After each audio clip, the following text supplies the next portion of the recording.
Hello everyone, this is Chester Rosales at ang video na to ang aking first travel vlog. Okay, ngayong buwan ay August at umuwi kami ng Bicol. Kaya kung nagtatanong ka kung ano ba yung requirements sa pagbiyahe or pag-travel at saan ba may mga checkpoint going to Albay, then itong video na to ay para sa'yo.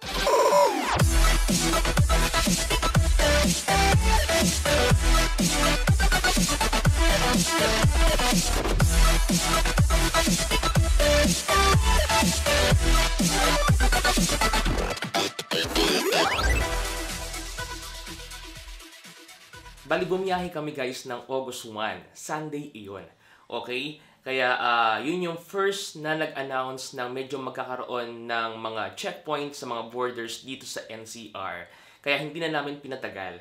Okay? Kasi August 6 is ECQ na dito sa NCR. Kaya hindi ko alam kung gaano pa maghihigpit. Kaya bumiyahe na kami agad ng August 1. Pero again guys, kailangan is kompleto ka pa rin ng requirements. Una-una, nagpa-swab test kami sa Ninoy Aquino Stadium. Okay? Libre lang iyon guys. Kaya kung gusto mong makalibre sa pag-swab dahil kailangan mo sa trabaho mo or meron kang mahalagang pupuntahan.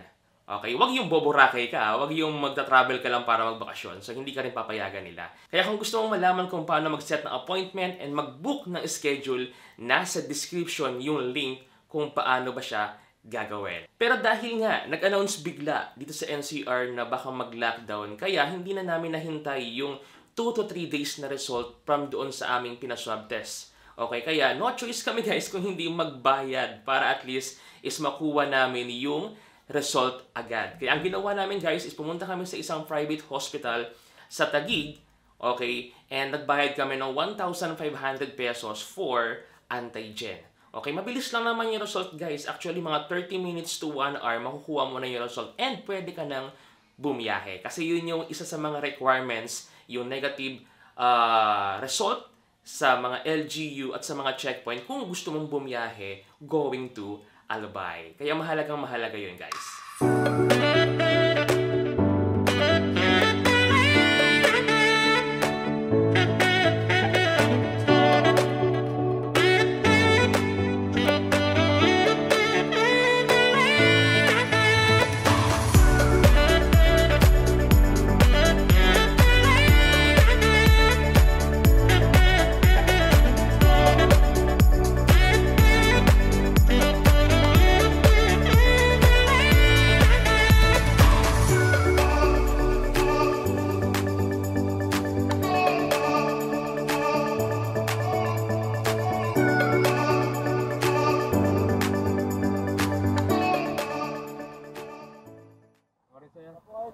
Going Albay? Going Albay. Apo ba ganyan, sir? Uwi po. Mat, nagkaroon po kayo? Apo. Apo yan, sir. Antay J. Sir, yung ano po, yung... Anong kailangan mo, sir? ID? Ngayon po yung ID, sir.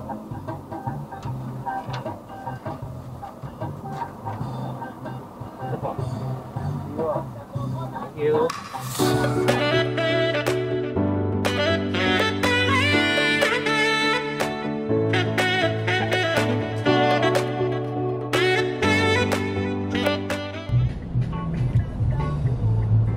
Hello everyone! Good morning, good morning, good morning. So ngayon, nandito tayo sa San Pablo. Galing tayo ng Manila. Okay? So ang checkpoint na nadaanan namin ay dito sa San Pablo.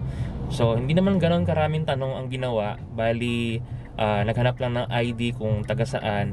At syempre yung mga negative result. Okay? So kaway-kaway para sa aking magandang asawa.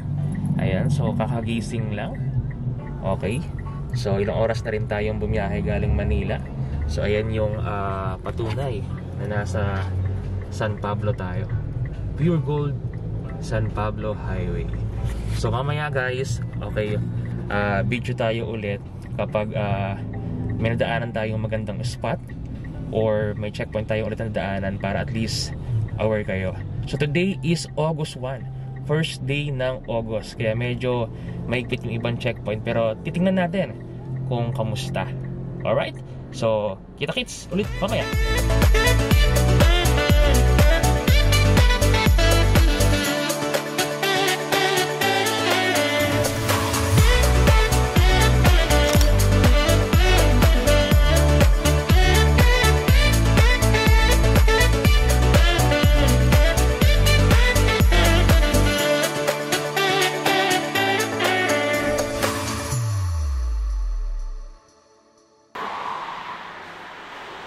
Hello guys! Ayan, so andito tayo ngayon sa Chiaong, Quezon. So, breakfast muna tayo. Nagugutom na daw siya.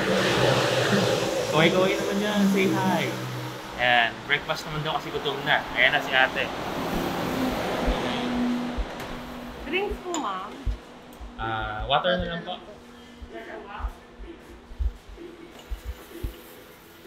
Ayan na. Wow!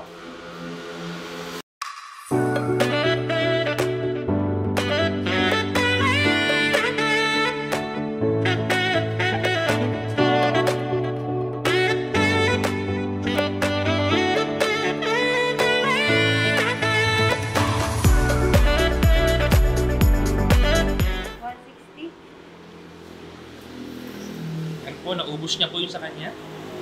Sa akin may tira pa. Simot na simot, no? So ayun guys, tapos na tayong mag-breakfast. Kami pala. Ayan, so CR lang tayo saglit. Then biyahe na ulit. Ayan, so good boy, good boy. Okay, kaway naman dyan. Okay? Ayan, busog ka ba? Nabusog? Nabusog? Ah, Busog. busog. Ubus na ubus ang kanyang pagkain. Akin na yan, no? May take out pa siyang dala. Grabe, oh. Okay, so guys, mamaya balik tayo ulit. Magbiyahe ulit tayo. Nag-breakfast lang saglit. Then, see you again mamaya!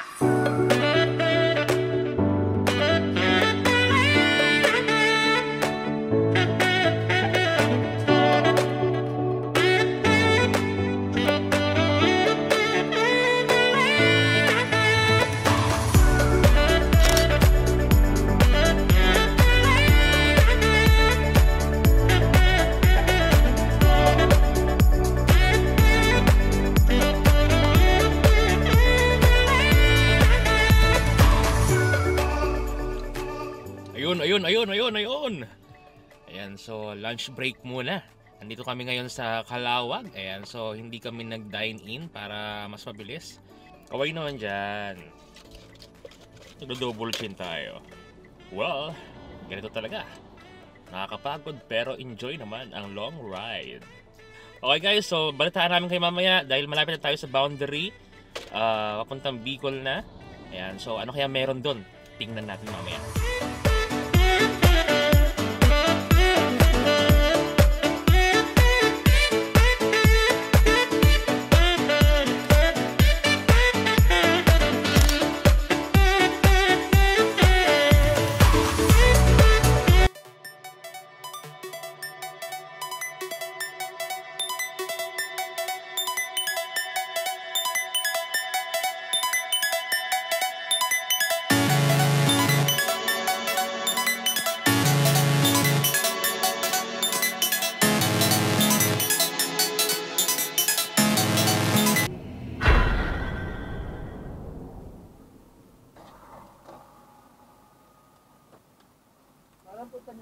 Uwing Bicol, Albay. Albay, sa Presidents na lang po. Sige, Okay na. dito ka lang sa dumasap sa gilid. Thank you.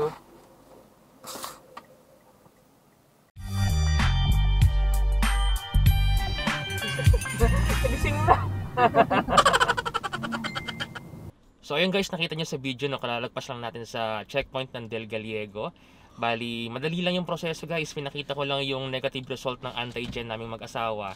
At sinabi namin na uuwi kami ng Bicol. Kaya naghanap sila ng proof of residency, which is meron naman kaming ID na naka-address sa Bicol. Kaya talagang taga dun kami. Okay? Kung kayo nagwawala kayo na umuwi ng Bicol, make sure na meron kayong identification na naka-address sa pupuntahan ninyo. Okay? Kaya kung kompleto naman kayo sa dokumento, wala nang masyadong tinatanong, mabilis lang din yung proseso, pinaalis din kami agad, kaya huwag kayong kakabahan. Okay? Alam ko guys, merong pang checkpoint sa Naga at sa Pulangi Albay. So aalamin natin kung ano yung next checkpoint na madadaanan natin. See you again mamaya! Kita-kits!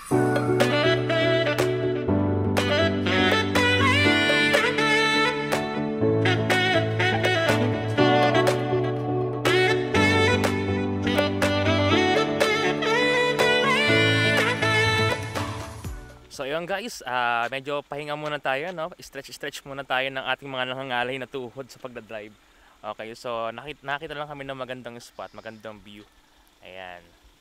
O, yun, no? May naririnig ba kayo na umiiyak? Ano kaya, baby na yun? Okay. O, narinig nyo? Say hi naman dyan. Pagod na ba? Pagod na ba? Ayan. So guys, update ko lang kayo, no? Hindi kami pinadaan ni Google Maps sa Naga. Okay, hindi ko alam kung anong lugar ito. Pero basta ang labas ito, Nabwa na. Okay, ilalagay ko sa screen yung map para at least may idea kayo kung gusto niyo dumaan din dito. Pero yun nga, sabi kasi sa news is mayroon checkpoint sa Naga. Pero dahil hindi tayo dumaan doon, kaya hindi natin nakita yon. Okay, pero baka paglabas nito, baka meron ulit. Or pagdating na lang Pulangge, is makakita na tayo doon ng checkpoint. So, tanungin natin kung ano yung kailangan nila para makapasok tayo ng Albay. Again guys, mamaya na ulit.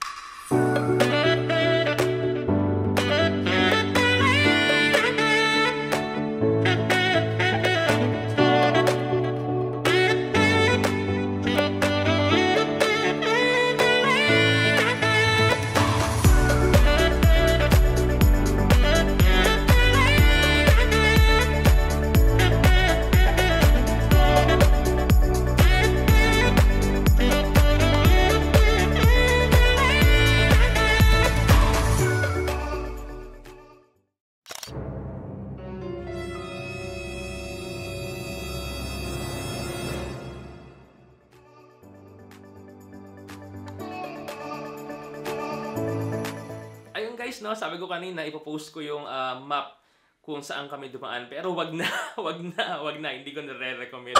Kasi, oo, maganda nga yung view. Pero nung ilang minuto na yung nakalipas na nag-drive kami, parang na kami sinusundan ng mga bitak sa kalsada. Kasi sobrang nakakatakot guys. I don't know, parang nilindol yung lugar na yun or malambot talaga yung lupa. Kaya yung kalsada, napaka haba ng mga bitak.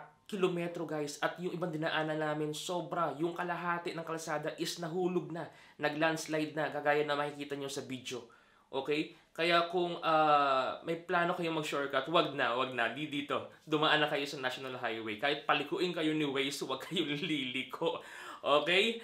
Kaya ayun, walang masyadong bahay, walang masyadong kasabay na sasakyan, kaya sobrang nakakatakot. Ang kumbaga, malapit ng dumilim. Kaya nagmamadali na kami bumiyahe at umalis dun sa lugar na yun.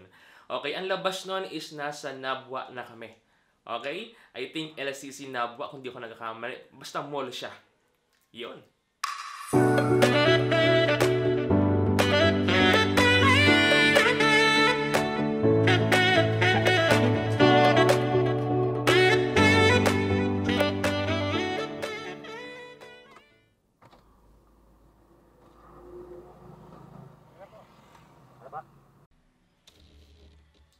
Ayun guys, pagdaan namin sa Pulangge Albay is may checkpoint kami na daanan. Pero, okay, binaba lang namin yung bintana namin and pinalagpas na kami agad pagkatapos na silipin kung ilan kaming pasahero or ilan kaming sakay ng aming sasakyan. I think siguro kung marami kami, baka questionin kami or hanapan kami ng mga documents. Pero dahil nga dalawa lang kami ng wife ko, kaya pinalagpas na kami agad.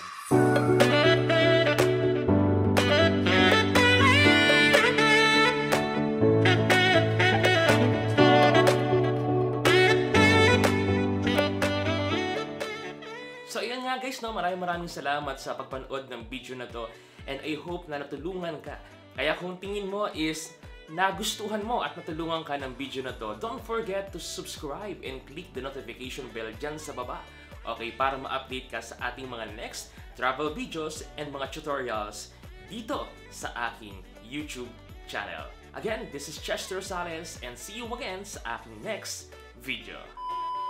Ayun guys, disclaimer lang, no, itong travel namin ay mahalaga at may pinuntahan kaming importanteng lakad na kailangan is nandun kami at may mga dala kaming mga produkto or health supplement. Kaya kung kayo guys may plano kayong magbakasyon lang, mag-travel para sa isang bagay na hindi naman mahalaga or pwede naman ipagpaliban, then guys, stay at home na muna. Okay, again, this is Chester Rosales and see you again sa aking next video. Products brought to you by Dr. Vita Barley with wheatgrass and mangosteen. Kaya kung gusto mong safe at malakas ang iyong pangangatawan at resistensya at iwas virus na rin, huwag kalimutang mag-take ng Dr. Vita Barley. Okay? Dr. Vita Barley with wheatgrass and mangosteen. Dito lang yan sa Chantal Direct Sales.